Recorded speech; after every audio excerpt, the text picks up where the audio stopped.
చూస్తే వియత్నాంలోని ప్రముఖ పర్యాటక ప్రాంతం హాలాంగ్ బేలో విషాద ఘటన చోటు చేసుకుంది.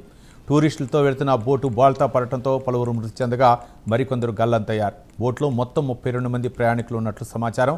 ఈ ప్రమాదంలో ఏపీకి చెందిన సెల్ ఫోన్ డీలర్లు కూడా మృతి చెందినట్లు తెలుస్తోంది. కడపకు చెందిన శ్రీధర్ పరిస్థితి విషమంగా ఉన్నట్లు సమాచారం. గాయపడిన వారికి స్థానిక ఆసుపత్రిలో చికిత్స అందిస్తున్నారు. వియత్నాంలో చిక్కున్న ఏపీ పర్యాటకులు సహాయం కోసం విజ్ఞప్తి చేస్తున్నారు. ఈ ఘటనపై వియత్నాం అధికారులు సహాయక చర్యలు మొదలుపెట్టారు.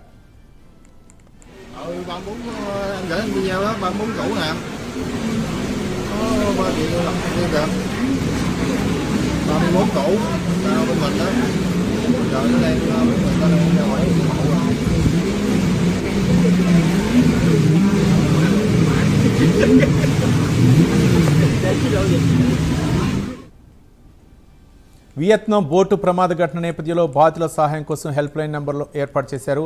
మొత్తానికి వియత్నాంలో చిక్కున్నవారు లేదా తమ కుటుంబ సభ్యుల వివరాల కోసం హనాయిలో కంట్రోల్ రూమ్ను ఏర్పాటు చేశారు. ఇదే అంశానికి సంబంధించి మరింత సమాచారం మా కరెస్పాండెంట్ రవికృష్ణ అందిస్తారు.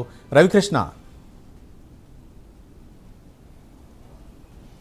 రవి, ఏదైతే వియత్నాంకి సంబంధించి వియత్నాంలో జరిగినటువంటి ఈ ఘోర దుర్ఘటన ఏదైతే ఉందో అది మాత్రం ఏపీ తెలంగాణలో మాత్రం బాధాకరమైనటువంటి పరిస్థితిని కలిగించింది నేను చెప్పుకోవాలి. ప్రధానంగా కూడా ఈ లావా మొబైల్స్కి సంబంధించినటువంటి కంపెనీ ఏదైతే ఉందో ఆ కంపెనీ తమ సేల్స్ ప్రమోషన్స్ కోసం అదేవిధంగా కూడా డిస్ట్రిబ్యూటర్స్ ఎవరైతే ఉన్నారో ఆ డిస్ట్రిబ్యూషన్ సెక్షన్లో మెరుగైన ఫలితాలు చూపించినటువంటి వ్యక్తులు ఎవరైతే ఉన్నారో వాళ్ళందరినీ కూడా సెలెక్ట్ చేసి ఈ వియత్నాం పంపించడం జరిగింది. వియత్నాంకి పంపించినటువంటి క్రమంలో అక్కడ ఏదైతే ఈ హలాంగ్ బే అనేటువంటి సముద్ర తీర ప్రాంతంలో ఈ ఘోర ఘటన జరిగినట్టు మనకి తెలుస్తూ ఉంది. ప్రధానంగా కూడా ఆందోయ్ అనేటువంటి ఒక బ్యూటిఫుల్ ఐలాండ్ చూసేందుకు వీళ్ళైతే మాత్రం ఇక్కడికి బయలుదేరినటువంటి సందర్భం. ప్రధానంగా కూడా అక్కడికి స్పీడ్ బోట్స్ అనేది విపరీతంగా కూడా అక్కడ ఉన్నటువంటి ప్రజలను ఆకర్షిస్తున్నటువంటి నేపథ్యంలో స్పీడ్ బోట్ని ట్రావెల్ చేసేందుకు బయలుదేరినటువంటి పరిస్థితి. మొత్తం కూడా ఈ స్పీడ్ బోట్లో వెళ్లేందుకు మొత్తం 32 మంది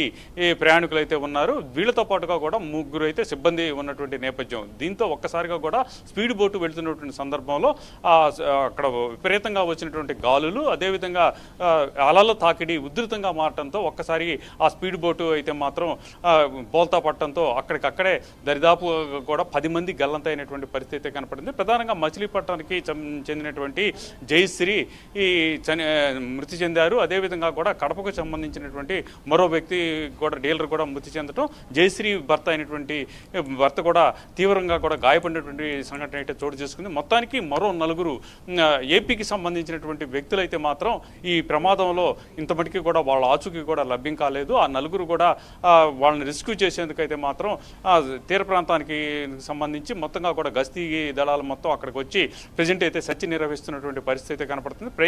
ప్రధానంగా కూడా వియత్నాంకి సంబంధించి అక్కడ స్పీడ్ బోటింగ్కి ఫేమస్. ఆ స్పీడ్ బోటింగ్ ఫేమస్ అయిన నేపథ్యం, దానికి తోడు అక్కడ బ్యూటిఫుల్ ఐలాండ్స్ అనేవి ఉంటాయి. ఆ ఐలాండ్స్ని చూడటానికి ఈ స్పీడ్ బోట్ ద్వారా వెళ్ళేటువంటి పరిస్థితులు అయితే ఉన్నటువంటి నేపథ్యం. ఇదే విధంగా కూడా ఈ ఏదైతే లావా మొబైల్ కంపెనీ ఏదైతే ఉందో ఆ మొబైల్ కంపెనీ ప్రమోషన్స్లో భాగంగా కూడా ఏపీ, తమిళనాడు అదేవిధంగా కూడా తెలంగాణకి సంబంధించినటువంటి ఎవరైతే డీలర్స్ ఉన్నారో వాళ్ళని తీసుకెళ్ళటం జరిగింది. వాళ్ళలో దరిదాపు ఈరోజు మధ్యాహ్నం ప్రాంతంలో ఇది జరిగినట్లుగా కూడా మనకు తెలుస్తూ ఉంది. ఇక గాయపడినటువంటి వారిని అయితే మాత్రం రెస్క్యూ చేసి వాళ్ళ సమీపంలో ఉన్నటువంటి ఈ ప్రైవేట్ హాస్పిటల్లోకి జాయిన్ చేయడం జరిగింది.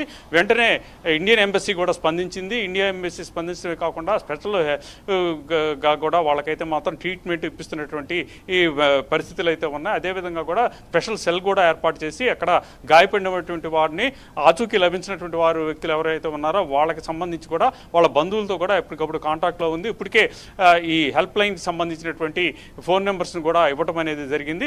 ఈ ఘటన చోటు చేసుకుంటుందో ఒక్కసారిగా కూడా ఏపీ సీఎం కూడా దిగ్భ్రాంతిని వ్యక్తం చేసినటువంటి పరిస్థితులు అయితే కనపడ్డాయి. ఇక దీనికి సంబంధించి ప్రధానంగా కూడా ఈ స్పీడ్ బోటింగ్కి సంబంధించిన వ్యవహారంలో గతంలో కూడా పోయిన ఏడాది కూడా ఇక్కడే ఒక జరిగినటువంటి యాక్సిడెంట్లో మొత్తంగా కూడా 20 మంది చనిపోయినటువంటి పరిస్థితులు ఉన్న నేపథ్యంలో ఈ టూర్కి సంబంధించినటువంటి ప్యాకేజీలో మాత్రం డిఫరెంట్గా ఉన్నటువంటి పరిస్థితుల నేపథ్యంలో వీటి మీద కూడా ప్రత్యేక దృష్టి పెట్టినట్టుగా కూడా వియత్నాం ప్రభుత్వం అయితే చెప్పినట్టు కూడా మనకి తెలుస్తున్నటువంటి పరిస్థితి కనపడుతూ ఉంది. ప్రధానంగా ఒక టూరిజానికి వెళ్ళినటువంటి సందర్భంలో అక్కడ ఉన్నటువంటి ఈ టూరిస్ట్ ప్లేసులని చూసేందుకు ఈ టూరిజానికి భోజనానికి సంబంధించి ప్యాకేజీలు ఉంటాయి. దానికి సంబంధించి ప్రధానంగా కూడా ఈ ఏదైతే స్పీడ్ బోటింగ్కి సంబంధించినటువంటి ప్యాకేజ్ ఏదైతే ఉందో వెళ్ళినటువంటి సందర్భంలో సరైనటువంటి ఈ ప్రమాణాలు లేకపోవడం, దానికి తోడు ఒక్కసారిగా వచ్చినటువంటి అలలు, అలాగే తీవ్రమైనటువంటి గాలుల తాకిడికే ఈ స్పీడ్ బోట్ అయితే మాత్రం బోల్తా పట్టడంతో ఈ విషాదకరమైన ఘటన అయితే జరిగింది. దీనికి స్పందించినటువంటి ప్రభుత్వం వెంటనే రెస్క్యూ ఆపరేషన్స్ కూడా చేస్తున్నటువంటి పరిస్థితి. వియత్నాం ప్రభుత్వం కూడా దీన్ని చాలా సీరియస్గా తీసుకున్నట్లు మనకి అందుతున్నటువంటి సమాచారం. ఇక్కడ జరగడానికి కారణాలు, అదేవిధంగా ఎవరైతే దీనికి సంబంధించి ఇప్పుడు గల్లం తయారు వాళ్ళ కోసం కూడా సెర్చ్ ఆపరేషన్ చేస్తున్నారు, హెలికాప్టర్లతో కూడా గాలిస్తున్నట్లుగా కూడా మనకి అందుతున్నటువంటి సమాచారం. గాయపడినటువంటి వ్యక్తులను అయితే మాత్రం సమీపంలో ఉన్నటువంటి ప్రైవేట్ హాస్పిటల్లో జాయిన్ చేశారు. అలాగే ఇక ప్రధానంగా కూడా ఇక్కడ ఏపీ అదేవిధంగా తెలంగాణకు సంబంధించినటువంటి బాధితులు ఎవరైతే ఉన్నారో వాళ్ళకైతే మాత్రం ఇబ్బంది పడుతున్నట్లుగా కూడా తెలుస్తుంది. ఎందుకంటే భాషకు సంబంధించి కానీ అదేవిధంగా కూడా అక్కడ అందుతున్న ట్రీట్మెంట్ కానీ వాళ్ళకి సరైన అవగాహన లేకపోవడం, ఏం జరుగుతుందో తెలియని పరిస్థితిలో ఉన్న నేపథ్యంలో ఎంబసీ కూడా వెంటనే స్పందించింది. అక్కడికి ఎంబసీకి సంబంధించి వియత్నాంలో ఉన్నటువంటి ఈ ఎంబసీ ఏదైతే ఉందో ఆ ఎంబసీ కూడా అక్కడికి వచ్చినట్లు కూడా మనకు అందుతున్నట్టు సమాచారం. Right, thank you Ravikrishna.